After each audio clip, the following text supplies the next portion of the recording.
Sangat benci Israel, Korea Utara, dan Kim Jong-un ternyata pernah gempur negara Zionis dengan jet buatan Rusia. Begini kronologinya.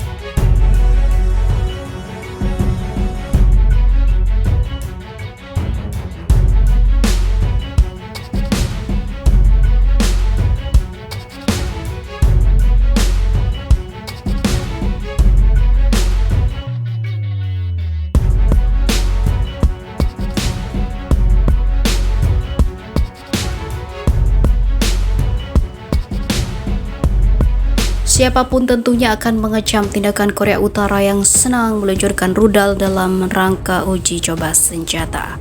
Terlebih-lebih orang Barat yang selalu mengecam tindakan Korea Utara tersebut. Tak heran karena Barat yang begitu paranoid dengan Kim Jong-un dan kawan-kawan selalu menentang segala bentuk kapitalis Amerika Serikat di dunia ini.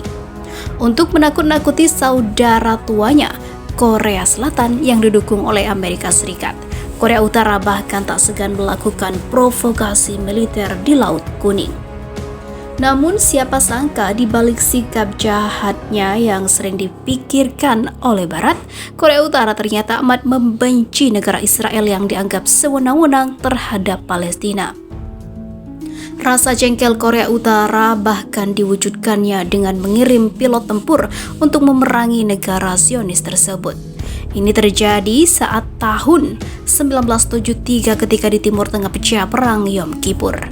Terjadi kekurangan pilot tempur terlatih pada koalisi Arab lawan Israel dalam Yom Kippur yang bisa mengawaki jet tempur MiG-21 Fishbat. Koalisi Arab kebingungan menghadapi keadaan tersebut. Tiba-tiba saja datang tawaran dari Korea Utara untuk meminjamkan pilot tempurnya sebanyak 20 personel kepada koalisi Arab untuk berperang melawan Israel.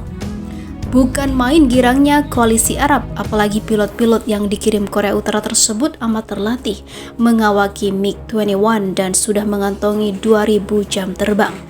Tanpa perlu menunggu lama, tentu saja para pilot Korea Utara itu langsung diterjunkan ke kancah pertempuran melawan pilot Israel yang mengemudikan F-4 Phantom. Terjadilah duel udara pertama antara pilot Korea Utara dan Israel di atas sektor Teluk Suez pada 6 Oktober 1973. Ketika itu dua pesawat F-4 Phantom Israel hendak kembali ke pangkalan karena bahan bakarnya menipis setelah melakukan patroli udara. Mereka disergap oleh dua MiG-21. Tentu saja lantaran dalam keadaan kurang siap, kedua F-4 Phantom Israel itu kelabakan dengan kedatangan MiG. Namun dogfight udara masih bisa diupayakan oleh para pilot Israel yang sempat heran kenapa MiG koalisi Arab saat itu amat garang menghadapi mereka tidak seperti biasanya. Hanya mencoba untuk melumpuhkan satu MiG-21, koalisi Arab F-4 Israel menembakkan 3 rudal air-to-air M9 Sidewinder. Sayangnya ketiga rudal dari Israel itu hanya meledak di dekat MiG-21 tanpa bisa menjatuhkannya. Kedua F-4 Phantom yang menyadari bahwa lawan mereka lebih piawai menerbangkan pesawat, mereka pun tancap gas kabur ke pangkalan agar nantinya mendapat bantuan dari artileri pertahanan udara Israel. Mungkin karena bahan bakar juga mulai menipis, MiG-21 pun tak mengejar F-4 Israel lagi. Beberapa saat kemudian para pilot Israel menyadari bahwa MiG-21 koalisi Arab yang mereka hadapi tadi diawaki oleh pilot Korea Utara yang amat terampil menunggangi pesawat buatan Soviet. Tak salah lagi, pilot-pilot Korea Utara dan Vietnam Utara memang dikenal sinting dan ugal-ugalan ketika mengoperasikan pesawat tempur MiG-21 dan MiG-17 Fresco. Akibat ulah mereka itu, Amerika Serikat sampai-sampai membentuk Akademi Penerbang Tempur untuk angkatan lautnya yang dikenal Top Gun demi meningkatkan kemampuan bertempur para pilotnya.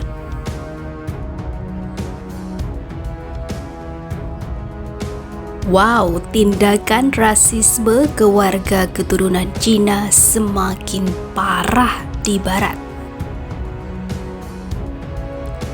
Penerimaan orang-orang dari negara Barat terhadap keturunan Cina memburuk seiring dengan sentimen negatif dari virus COVID dan sikap pemerintahan Presiden Amerika Joe Biden yang pantang menyerah bersaing dengan Xi Jinping.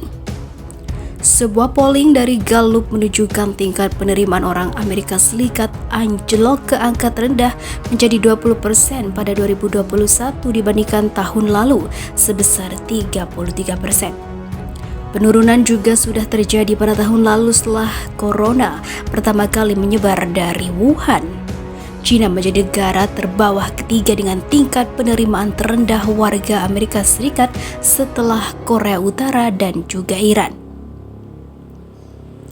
Temuan itu juga bertepatan dengan laporan tentang meningkatnya kejahatan rasial terhadap orang Asia Amerika di penjuru Amerika Serikat.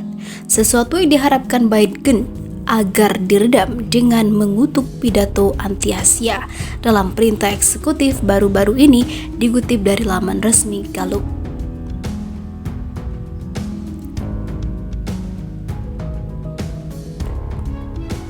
Kami harus melawan pelanggaran dan paksaan pemerintah China yang melemahkan fondasi sistem ekonomi internasional, kata Joe Biden. Sementara itu, juru bicara Kementerian Luar Negeri China Wang Wenbin mengatakan China dan Amerika selalu memiliki sentimen yang bersahabat satu sama lain.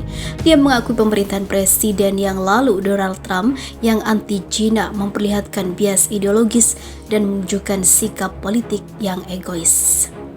Kami berharap Amerika Serikat dan China dapat berhubungan China dalam sudut pandang objektif dan juga rasional, katanya dalam pernyataan pers. Sementara itu, kekerasan terhadap masyarakat keturunan Cina muncul di Inggris setelah adanya sentimen Chinese virus.